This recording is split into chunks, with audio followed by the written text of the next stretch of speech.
The clatter of plates and the low hum of after-work chatter were the usual sounds of Bellina, a simple diner where Kylie Costa worked. She was a quiet girl, her eyes often downcast, her thoughts always on the mountain of bills and her father's desperate pleas for more time from men who offered none. She moved between tables like a ghost, hoping to stay unnoticed. Tonight, that was impossible. The men at table 7 commanded the room's silent attention. They wore sharp suits and stern expressions, but the one in the center, Vincenzo Vestel, was different. He wasn't loud, but his presence was like a calm, deep lake, powerful and still. He was bored, his eyes scanning the room until they landed on the nervous waitress refilling his water glass. A slow, curious smile spread across his face. $5,000, he said, his voice cutting through the quiet. The room seemed to hold its breath. Kylie froze, her heart thudding against her ribs. $5,000, Vincenzo repeated, leaning forward, if you can take my order in Russian. A few of his men chuckled softly. It was a cruel joke, a game for their amusement. Kylie's cheeks burned. She thought of the eviction notice, of her father's tired eyes. Desperation was a bitter taste in her mouth. She swallowed hard, her mind racing back to an old, fuzzy movie she'd watched with her father. She took a shaky breath, her voice a timid whisper as she stammered the only phrase she could remember. Kto vy kotit? What would you like? The laughter died instantly. Vincenzo's amused smile vanished, replaced by a look of pure, undiluted shock. His men stared, their jaws slightly slack. The brave, broken Russian from this timid little waitress was the last thing any of them expected. Vincenzo leaned back, a new, deep respect in his eyes. Without another word, he pulled a thick stack of bills from his jacket and placed it on the table. The order is for steak rare, he said, his voice now soft and serious. He then added several more $100 bills as a tip. As she took the money with trembling hands, he turned to the young, serious-faced man at his shoulder. Tommy, make sure she gets home safe. No detours. Tommy, Greco, nodded sharply. Yes, boss. The car ride was silent at first. Kylie sat in the back, clutching the life-changing money, staring out at the passing streetlights. Tommy watched her in the rearview mirror. He saw the way her shoulders were still hunched with fear, the gentle way she tucked a stray strand of hair behind her ear. He saw not a girl who had challenged his boss, but a fragile bird who had found a moment of incredible courage.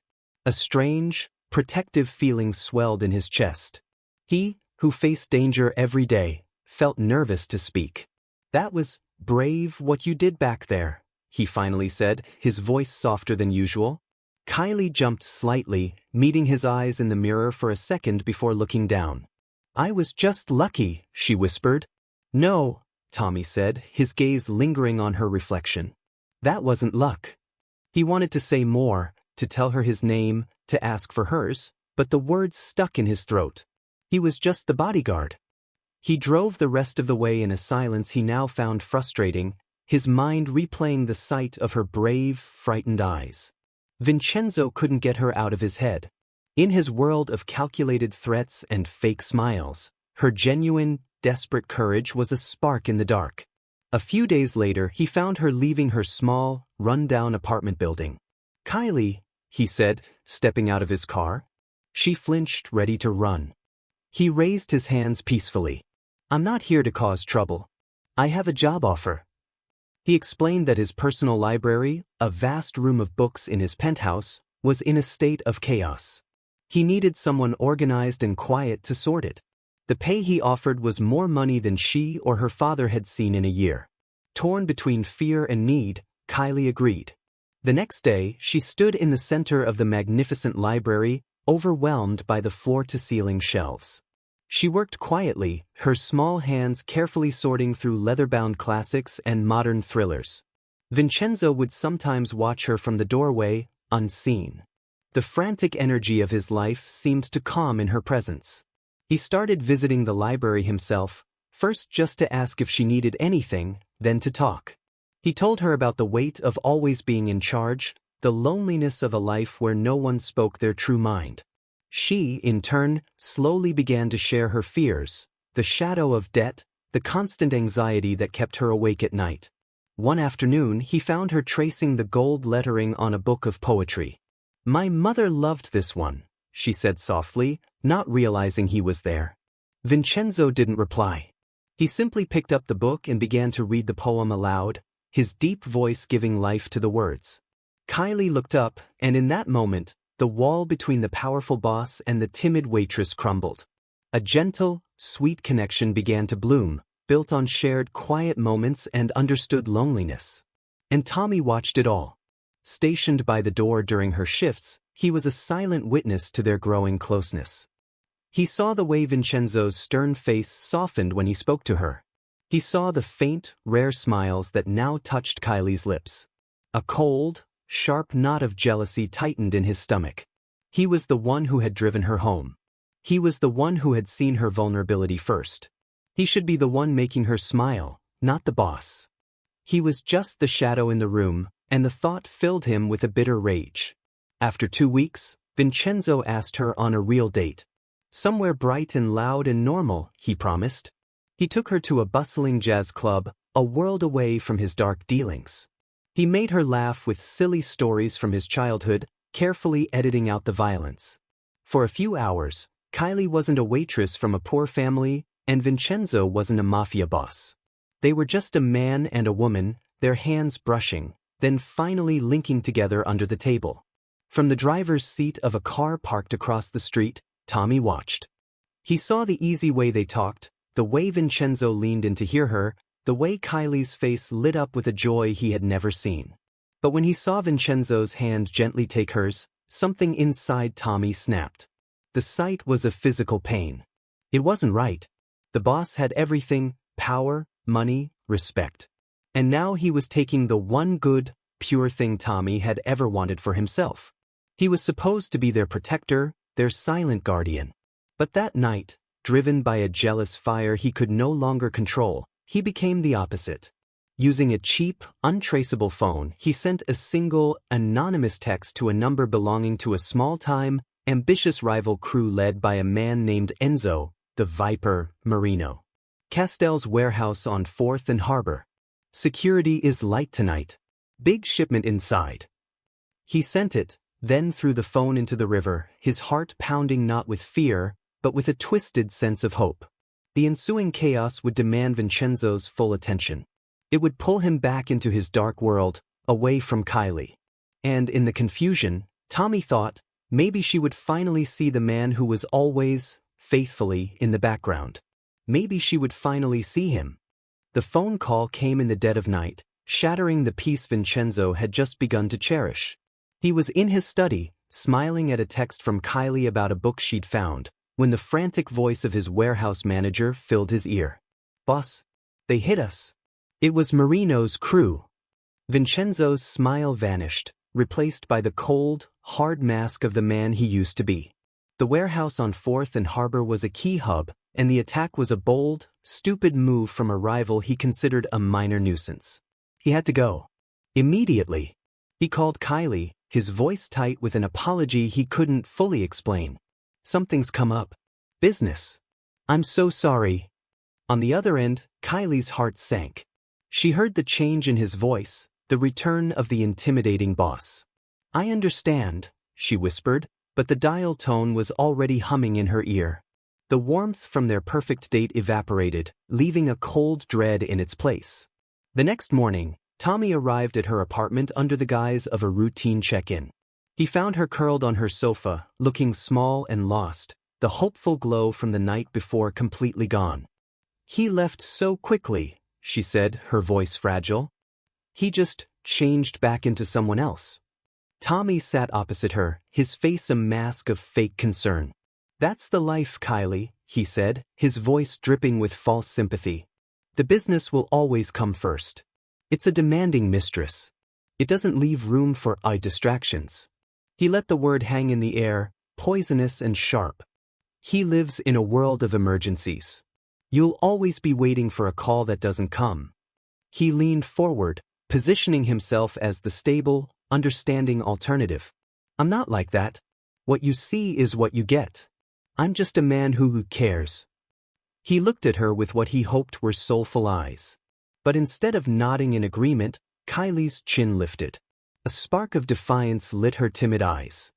He's carrying a world on his shoulders, Tommy. A world I can't even imagine.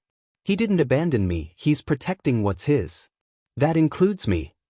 Her loyalty to Vincenzo was an unbreakable shield.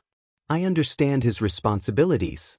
Tommy's friendly expression froze, then hardened almost imperceptibly. Her defense of Vincenzo was like a slap. The jealousy that had been simmering inside him boiled over into a cold, desperate rage. Comforting her wasn't enough.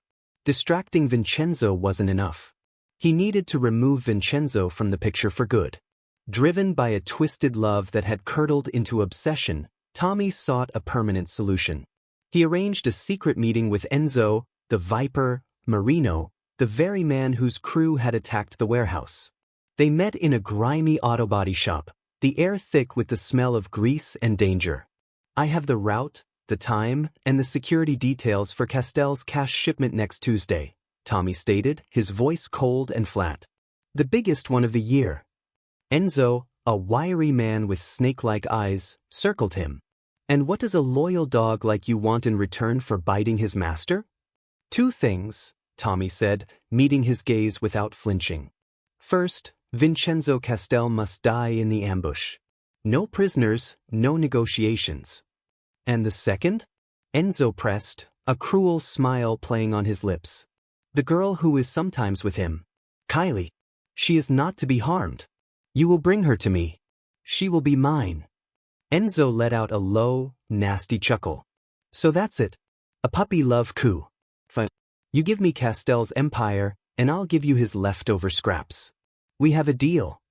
The plan was set.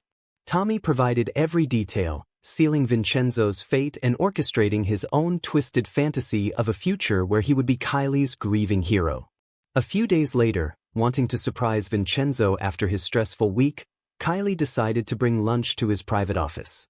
She carried a basket of food through the penthouse, her footsteps silent on the plush carpets. As she approached the half-open door of his study, she heard Tommy's voice. She smiled, about to call out, until she heard the cold, hard tone he was using. Yes, the truck will be most vulnerable on the bridge. My men will be redirected. Just make sure your people don't mess it up. Remember, Kylie comes to me. Unharmed. Kylie froze, her blood turning to ice. The basket nearly slipped from her numb fingers. She stumbled back, pressing herself against the wall, her heart hammering so loudly she was sure he could hear it. The quiet bodyguard, the man who had pretended to comfort her, was not just jealous. He was a monster, a traitor who had sold out the man she loved for a chance to own her. The villain wasn't some shadowy rival, he was the one who stood at Vincenzo's right hand. Terrified and trembling, Kylie knew she couldn't confront Tommy. He was a trained killer, and if he knew she'd overheard him, he would kill her and Vincenzo immediately.